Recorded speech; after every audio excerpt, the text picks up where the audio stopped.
आमा म घाँस काट्न गएँ है। आज रिङ्गटा लागेको छ, आगोमा बस्न सकिन। हजुर खाना पकाइदिनुहुन्छ र?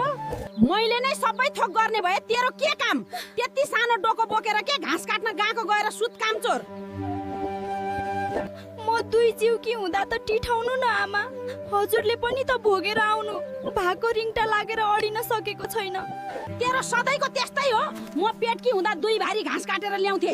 ठुलो छोरो जङ्गलमै जन्मेको पटुकीमा पोको पारेर घर लिएर आएको थिए। हजुरको पालामा हामीलाई भन्दा दुःख थियो, तर मलाई अहिले धेरै गाह्रो भएर भनेको हो आमा। भयो, धेरै नबोल। जा गएर घाँस लिएर आइजा अनि आएर खाना पनि पका। म सक्दैन केही गर्न। हुन्छ आमा, म आफै पकाउँला। हजुर आराम गर्नुहोस्। छोरी मान्छेको घर पनि आफ्नो हुँदैन, माइती पनि आफ्नो हुँदैन भनेको यस्तै भएर होला। जति सुख भयो त्यति मातेका छन्। दुनियाँले बच्चा पाएका छन्, तैँले मात्रै पाउनलाई छैनस्। हजुरले आफूले पाएको दुःख बिर्सनु भयो आमा। हजुरको सासूले जस्तो व्यवहार गर्नुहुन्थ्यो, मलाई तस्तै व्यवहार गर्नु भएको छ। हास्य र मनोरञ्जनको चौतारी,